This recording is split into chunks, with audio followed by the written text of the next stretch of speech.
పరిశుద్ధమైన దేవునికి వందనాలు. ఈ ఉదయకాల సమయము ప్రార్థన చేసుకొని ప్రారంభించుకుందాం.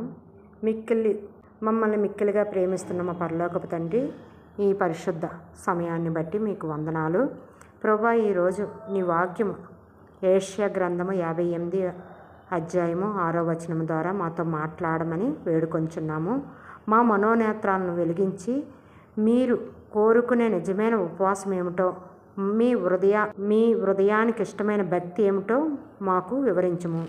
దేవా, వాక్యం వింటున్న ప్రతి బిడ్డ హృదయాన్ని తెరవండి. మాలో ఉన్న స్వార్థాన్ని, కఠినత్వాన్ని తొలగించి ఇతరుల పట్ల ప్రేమను, కరుణను మాలో కలిగింపజేయండి. మాట్లాడే నన్ను మీ సిలువ చట్టును మరుగు చేసి మీరే మా అందరితో మాట్లాడి మా జీవితాలను మార్చమని మా రక్షకుడైన యేసుక్రీస్తు నామములో అడుగుచున్నాం తండ్రి, ఆమెన్. నిత్యం స్తుతించిన నీ రుణము తీర్చలేను, సమస్తము నీకిచ్చిన నీ త్యాగం మరువలేను. నిత్యం స్తుతించిన నీ రుణము తీర్చలేను, సమస్తము నీకిచ్చిన నీ త్యాగం మరువలేను. రాజా రాజా రాజా రాజాదిరాజువు నీవు, దేవా దేవా దేవా దేవాది దేవుడవు. రాజా రాజా రాజా రాజాదిరాజువు నీవు, దేవా దేవా దేవా దేవాది దేవుడవు. నిత్యం స్తుతించిన నీ రుణము తీర్చలేను, సమస్తము నీకిచ్చిన నీ త్యాగం మరువలేను.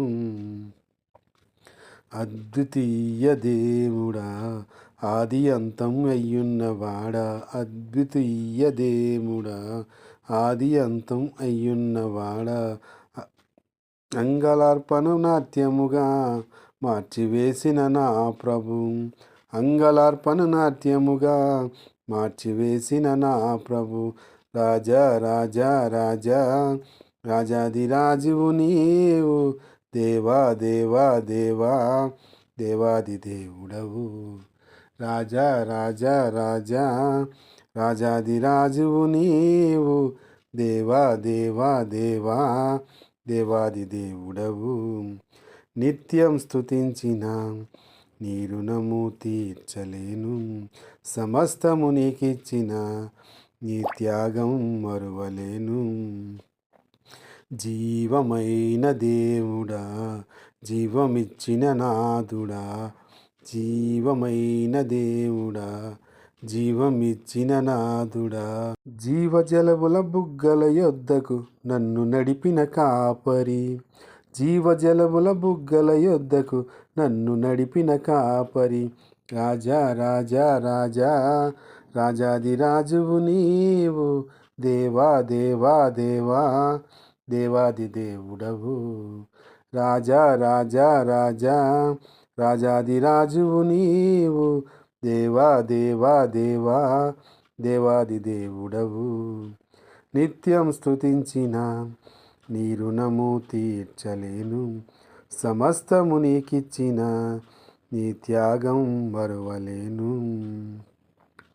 మార్పులేని దేవుడా, మాకు సరిపోయినవాడా, మార్పులేని దేవుడా, మాకు సరిపోయినవాడా, మాటతోనే సృష్టినంత కలుగు చేసిన పూజ్యుడా, మాటతోనే సృష్టినంత కలుగజేసిన పూజ్యుడా.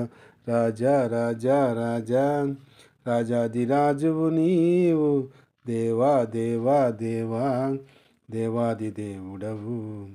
రాజా రాజా రాజా రాజాదిరాజువు నీవు, దేవా దేవా దేవా దేవాది దేవుడవు. నిత్యం స్తుతించిన నీ రుణము తీర్చలేను, సమస్తము నీకిచ్చిన నీ త్యాగం మరువలేను. ఈ ఉదయకాల సమయమందు యెషయా గ్రంథము నుంచి 6వ వచనము 58వ అధ్యాయము 6వ వచనము ధ్యానించుకుందాము. ధ్యానించుకునే ముందు చాలామంది ఉపవాసం అంటే కేవలం ఆహారం మానేయడం అనుకుంటారు. కానీ యెషయా గ్రంథంలో 58వ అధ్యాయం 6వ వచనంలో దేవుడు తనకిష్టమైన ఉపవాసం గురించి మనం చేయవలసిన సామాజిక బాధ్యతల గురించి వివరిస్తున్నారు. దేవుడి యొక్క ఉపవాసం అంటే ఏమిటో దేవుడు మనకి దుర్మార్గులు కట్టిన కట్టులను విప్పుటయు, కాడిమాను మేకులు విప్పుటయు, బాధింపబడిన వారిని విడిపించుటయు, ప్రతి కాడిని విరగొట్టుటయు నేను నేర్పించుకున్న ఉపవాసము కదా. నీరు ఆహారము ఆకలిగొన్న వారికి పెట్టుటయు, నీ రక్త సంబికుల ముఖం తిప్పకుంటుటయు, దిక్కుమాలిన భేదలను నీ ఎంట చేర్చుకొనుటయు, వస్త్రహీనులకు నీకు కనబడినప్పుడు వారికి వస్త్రము లిచ్చుటయు ఇదియే కదా నాకు ఇష్టమైన ఉపవాసము. ఎలాగన నువ్వు చేసిన ఎడల నీ వెలుగు వేకువజాము వలె ఉదయించును, స్వస్థత నీకు శీఘ్రముగా లభించును, నీ నీతి నీ ముందర నడుచును, యెహోవా మహిమ నీ సైన్యపు వెనకటి భాగమున కావలి ఉంచును. అప్పుడు నీవు పిలవగా యెహోవా ఉత్తరమిచ్చును, నీవు మొరపెట్టగా ఆయన నేనున్నానను. ఇతరుల బాధించుటయు, వేలు పెట్టి చూసి తిరస్కరించుటయు, చెడ్డవారిని బట్టి మాట్లాడుటయు నీవు మాని, ఆశించిన దాన్ని ఆకలిగొన్న వారికి ఇచ్చి శ్రమ పడిన వారికి తృప్తిపరిచిన ఎడల చీకటిలో నీకు వెలుగు ప్రకాశించును, అంధకారపు నీకు మధ్యాహ్నం వలె ఉండును. యెహోవా నిన్ను నిత్యము నడిపించును, క్షేమకాలమున ఆయన నిన్ను స్వస్థపరిచి నీ ఎముకలను బలపరచును. నీవు నీరు కట్టు తోటవలే ఎప్పుడునూ ఉబుకు చుండు నీటి ఓటవలే ఉందువు. ఇదే కదా దేవుడి యొక్క ఆశీర్వాదము. దేవుడు ఏమంటున్నాడంటే ఆహారం మానేయడమే కాదు, ఉపవాసం అంటే నాకు ఇష్టమైన ఉపవాసము ఏమిటి అని వివరిస్తున్నాడు. ఇది మీకు వస్త్రహీనులు కనిపించినప్పుడు వస్త్రం ఇచ్చుటయు, ఆకలిగొన్న వారికి ఆహారం పెట్టుయు, బంధింపబడిన వారిని విడిపించుటయు, కాడమాని మేకులు విప్పుటయు ఇదియే కదా నాకు ఇష్టమైన ఉపవాసము అంటున్నారు. మరి మనం ఏమి చేస్తున్నాము ఉపవాసం ఉన్నప్పుడు?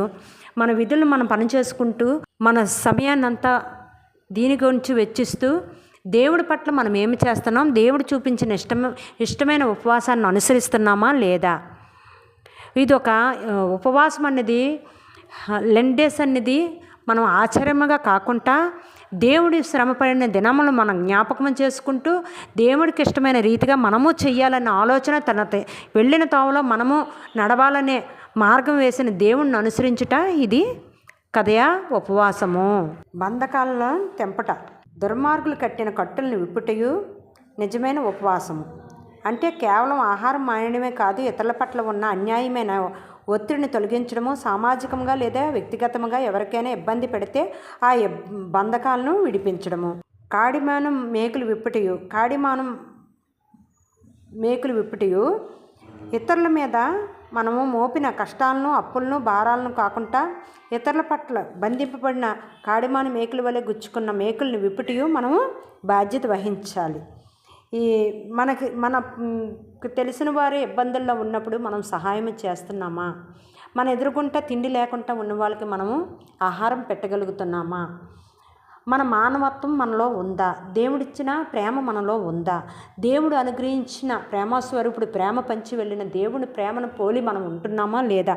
మనం పరీక్షించుకున్నప్పుడు మనలో ఏదో మూలన దేవుడిని అనుసరించటం లేదే, దేవుడు చూపించిన ప్రేమ చూపించటం లేదే, మన హృదయాలకి మేకు గుచ్చుకున్నట్టుగా ఉంటుంది. ఎందుకంటే మనం సమాజంలో జీవిస్తున్నాము. సమాజంలో జీవించినప్పుడు మనకి ఎన్నో ఎదురవుతూ ఉంటాయి.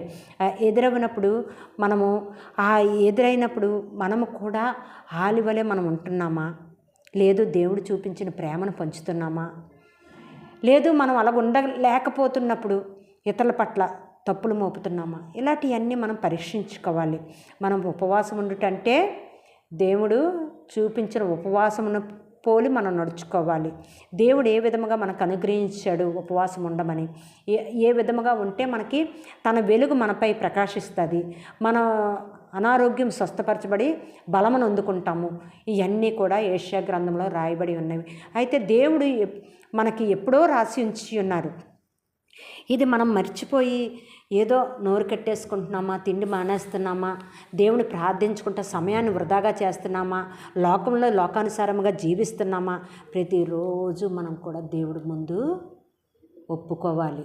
మనం చేసిన పాపంను ఒప్పుకొని క్షమాపణ అడిగి దేవుడు చూపించిన ఉపవాస దినాలను ఉపవాసం ఏటైతే కోరుకుంటున్నాడో అట్టి రీతిగా మనం ఉండే విధంగా చూసుకోవాలి.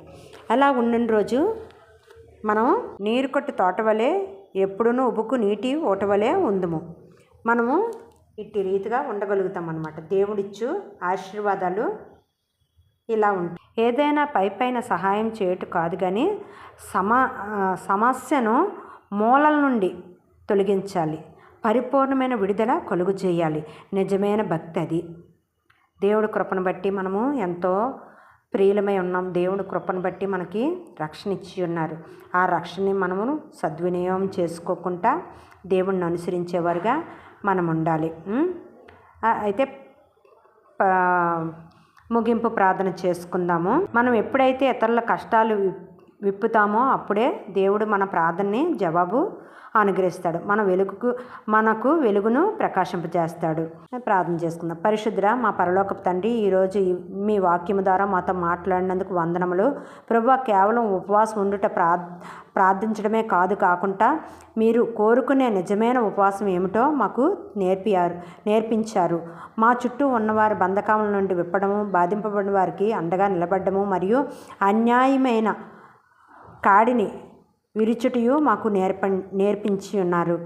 తండ్రి, మేము కేవలం పెదవులతో మిమ్మల్ని ఆరాధించడం వారమే కాకుండా క్రియలతో నీ ప్రేమను చాటి చెప్పే బిడ్డలుగా మమ్మల్ని మార్చండి. మాలో ఉన్న కఠినత్వాన్ని తొలగించి ఇతరుల పట్ల కనికరాన్ని, న్యాయాన్ని ప్రదర్శించే విధముగా హృదయాన్ని దయచేయండి. ఈ వాక్యం మా హృదయాల్లో ఫలింపజేసి మేము సమాజంలో వెలుగుగా ఉన్నట్లుగా సహాయం చేయమని మా రక్షకుడైన యేసుక్రీస్తు నామమున ప్రార్థిస్తున్నాం తండ్రి. ఆమెన్.